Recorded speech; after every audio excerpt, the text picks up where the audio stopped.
Britain में हिंदू समुदाय के लोगों के प्रति लगातार हिंसा की घटनाएं बढ़ती जा रही हैं। मुस्लिम समाज के लोगों के द्वारा हिंदू समाज के मंदिरों को क्षतिग्रस्त किया जा रहा है। यहां तक कि मंदिरों पर लगे पवित्र भगवा ध्वज को भी उतारकर क्षतिग्रस्त कर दिया गया। हिंदू समाज के प्रति लगातार बढ़ रही घटनाओं की स्थिति यहां तक पहुंच गई है कि साध्वी ऋतंबरा को लेकर सोशल मीडिया पर झूठा प्रचार किया गया तथा यह अफवाह फैलाई गई कि ऋतंबरा यहां पर हिंदू समाज को घृणित प्रवचन देने या एक समुदाय विशेष के प्रति नफरत के संदेश देने के लिए आ रही है। यहां तक कि ब्रिटेन की सरकार के द्वारा साध्वी ऋतंबरा के कार्यक्रम को निरस्त कर दिया गया। इसके बाद भी लगातार हिंदू समुदाय और हिंदू धार्मिक स्थलों को निशाना बनाया जा रहा है। दुर्गा मंदिर को घेर कर उन्माद भीड़ के द्वारा अराजकता फैलाने की कोशिश की गई। मंदिरों के अंदर घुसकर तोड़फोड़ भी की गई। साथियों, यह घटना उस समय और भी चिंता का विषय बन जाती है जब ऐसी घटनाएं स्थानीय पुलिस प्रशासन की मौजूदगी में होती है। नमस्कार साथियों, मैं हूं देवेंद्र शर्मा और आप देख रहे हैं हमारा YouTube चैनल देवेंद्र की पोस्ट। साथियों, आज की वीडियो में हम इसी घटना के पीछे के कुछ कारणों की चर्चा करेंगे। तो चलिए शुरू करते हैं हमारा आज का वीडियो।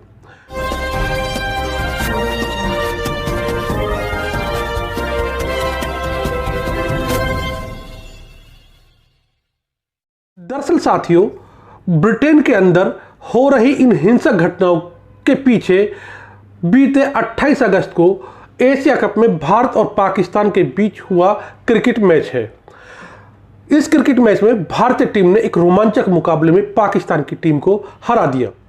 इसके बाद लिसेस्टर शहर में भारतीय समुदाय के लोगों के द्वारा इस मैच की जीत के खुशी में एक मार्च निकाला गया, जिसको लेकर यह सारा विवाद पैदा हुआ।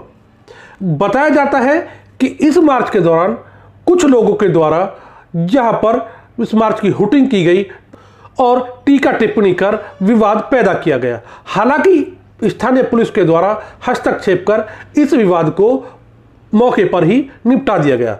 लेकिन जिस तरह से इस घटना के बाद सोशल मीडिया पर कुछ लेफ्टिस्ट आइडियोलॉजी के लोगों के द्वारा तथा भारत विरोधी मानसिकता रखने वाले लोगों के द्वारा जिस तरह से इस घटना को मुस्लिम समुदाय के प्रति हमला बताया गया, इस तरह से प्रचारित किया गया कि हिंदू समुदाय के द्वारा मुस्लिम समुदाय के लोगों पर हमला किया जा रहा है, उसके बाद स्थिति लगातार बढ़ती चली गई। साथियों, दरअसल यह घटना तो एक मुद्दा है, लेकिन इस घटना को कुछ लोगों के द्वारा अवसर में बदलने का प्रयास किया गया। साथियों, मैं आपको बता दूं कि भारत के अंदर साल 2014 से जैसे ही सत्ता परिवर्तन हुआ है, वैसे ही भारत के अंदर कुछ विचारधारा विशेष के लोग लगातार सरकार पर दबाव बनाने का प्रयास कर रहे हैं। तरह तरह के प्रपंच तथा आडंबर रचे जा रहे हैं। इनके द्वारा एजेंडा तथा नैरेटिव सेट करके झूठा प्रचार किया जा रहा है तथा सरकार को आम लोगों के बीच बदनाम करने की कोशिश की जा रही है। इन लोगों को देश विरोधी ताकतों का भी कहीं ना कहीं सहयोग होने की बात सामने आती रही है। इन लोगों के द्वारा सरकार पर दबाव बनाने के लिए जहां भारत के अंदर हिंदू समुदाय की शोभा यात्राओं को लगातार निशाना बनाया जाता है। 6 राज्यों में रामनवमी के दिन हिंदू शोभा यात्राओं पर पथराव कर हिंसा की जाती है। ऐसे लोगों के द्वारा धारा 370 समाप्त करने का विरोध किया जाता है। इन लोगों के द्वारा सीए के अंदर सक्रिय होकर के सीए के विरुद्ध लोगों को भड़काकर सरकार के सामने खड़ा करने की प्रयास किए जाते हैं। साथ ही सीमापुरी में पिछले दिनों हनुमान जयंती के दिन मस्जिद के सामने से निकल रही शोभा यात्रा पर पथराव तथा हिंसा की जाती है। इसके बावजूद भी इस वर्ग तथा देश विरोधी ताकतों के द्वारा जब भारत के अंदर अपने मंशा को पूरा नहीं होता देखा गया है, तो अब इनके द्वारा विदेशों में रह रहे भारतीयों को निशाना बनाने की कोशिश की जा रही है। इन लोगों का मानना है कि भारत के अंदर सरकार अपनी सूझबूझ तथा सटीक फैसलों से उनकी मंशाओं पर पानी फेर रही है। ऐसी स्थिति में देश विरोधी ताकतें तथा यह लोग मिलकर विदेशों में रह रहे हिंदू समाज के लोगों को टारगेट कर सरकार को निशाना बनाना चाहते हैं। साथियों, यह बात जग जाहिर है कि भारत के बाहर रह रहे देशवासियों के द्वारा लगातार जबरदस्त समर्थन मिलता है।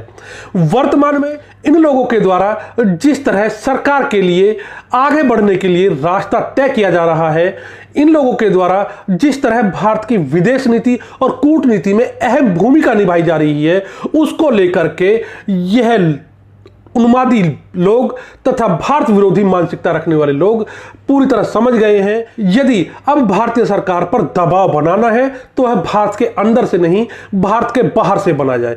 अर्थात अब भारत के अंदर हिंसक प्रदर्शन तथा हिंसक वारदातों तथा अराजकता फैलाने के उनके प्रयास सफल नहीं हो रहे हैं। ऐसी स्थिति में अब भारत के अंदर भारतीयों को निशाना ना बनाकर भारत के बाहर रह रहे भारतीयों को निशाना बनाया जाए, जिससे भारतीय सरकार को दबाव में लाया जा सके। साथियों, हम लोगों ने देखा कि किस तरह नुपुर शर्मा के द्वारा दिए गए बयान को मुद्दा बनाकर जहां देश के अंदर देश विरोधी ताकतों के द्वारा तथा सरकार विरोधी ताकतों के द्वारा देश के अंदर लगातार अराजकता फैलाने की कोशिश की गई, यहां तक कि गृह युद्ध पैदा करने जैसे भी हालात पैदा कर दिए गए, वही देश विरोधी ताकतों ने विदेश में एक एजेंडा सेट करके भारतीय सरकार के ऊपर दबाव बनाने की कोशिश की गई। सरकार के द्वारा अपनी सूझबूझ तथा कूटनीति तथा विदेश नीति का परिचय देते हुए इस समस्या से बखूबी तरीके से निपट लिया गया। ब्रिटेन में हिंदू समाज के लोगों के प्रति जिस तरह से स्थानीय पुलिस तथा प्रशासन तथा सरकार का रवैया दिखाई दे रहा है, उससे स्पष्ट है कि ब्रिटेन जहां एक तरफ भारत के साथ सहयोगात्मक तथा व्यापार तथा संबंध बढ़ाने की बात करता है, वहीं ब्रिटेन की भारत विरोधी मानसिकता भी उभरकर सामने आती है।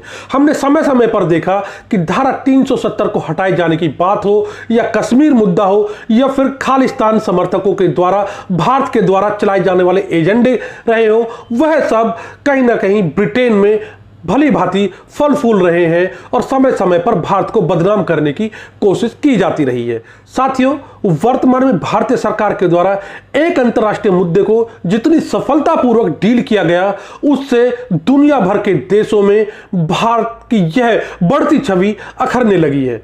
दरअसल साथियों, पिछले दिनों रूस और यूक्रेन को लेकर जिस तरह से अंतर्राष्ट्रीय परिदृश्य पर अंतर्राष्ट्रीय संबंधों में तेजी से बदलाव आया है, उसको बड़े बड़े देश संभाल नहीं सके हैं। रूस और यूक्रेन युद्ध के द्वारा बड़ी बड़ी अर्थव्यवस्थाओं तथा देशों के ऊपर भी दबाव बढ़ा है। विशेष रूप से यूरोप के देश इस युद्ध के बाद एक ऐसी स्थिति में आ गए हैं कि वह सही फैसला भी नहीं ले पा रहे हैं।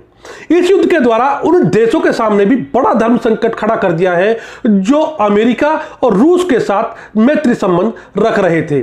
ऐसी स्थिति में भारत की सरकार के द्वारा इस परिस्थिति को जितने सुंदर तरीके से डील किया गया है, उसकी दुनिया भर में तारीफ हुई है। दो महाशक्तियों के बीच बढ़ते तनाव के बावजूद भी भारत ने जहां रूस के साथ अपने मित्रत्व संबंधों को बना के रखा, वहीं अमेरिका के साथ भी अपने संबंधों को बखूबी निभाया है। इस पूरे मामले में भारत सरकार ने अंतर्राष्ट्रीय स्तर पर बेहतरीन रणनीति का परिचय देते हुए एक सोवरन देश की सोवरन सरकार की तरह व्यवहार करते हुए रूस और अमेरिका को स्पष्ट संदेश दे दिया कि भारत एक सोवरन कंट्री है और यह अपने देशवासियों के हित के लिए अपने तरीके से फैसले लेगा। अंतर्राष्ट्रीय राजनीति के जानकारों की माने तो भारत के इस कदम ने दुनिया भर को एक मैसेज दिया है कि भारत की विदेश नीति में एक यू टर्न है और अब भारत एक अलग नजरिए से सोच रखता है तथा दुनिया के सामने अपना परिचय देता है। साथियों, यही बात कई देशों को हजम नहीं हो रही है। यही कारण है कि समय समय पर ऐसी ताकतें भारत के अंदर भारत की सरकार विरोधी तथा भारत विरोधी ताकतों के साथ मिलकर भारत की सरकार पर इस तरह के निर्णय को बदलने तथा अपने मनमाने तरीके से फैसले लादने के लिए अनावश्यक दबाव बनाने की कोशिश की जा रही है। जब इन ताकतों के द्वारा भारत में इनकी नाकाम हो रही है, तो इनके द्वारा अमेरिका और यूरोप में रह रहे भारतीयों के ऊपर इस तरह के हमले कर भारत सरकार के ऊपर दबाव बनाने का प्रयास किया जा रहा है। साथियों, अब देखना यह है कि इस प्रकरण में भारत की सरकार किस तरह से स्टैंड लेती है और कैसे ब्रिटेन में भारतीय समुदाय विशेषकर हिंदुओं के ऊपर हो रहे इन हमलों के ऊपर ब्रिटेन को किस तरह संदेश देती है। साथियों, आज की वीडियो में सिर्फ इतना ही। आपके लिए एक और ज्वलंत तथा प्रासंगिक मुद्दे के साथ वीडियो लेकर हम फिर हाजिर होंगे। तब तक के लिए नमस्कार। साथियों, आपसे अनुरोध है कि यदि आपको हमारा वीडियो पसंद आए तो हमारे चैनल को सब्सक्राइब कीजिए और वीडियो को अपने साथियों के साथ अधिक से अधिक शेयर करें। नमस्कार।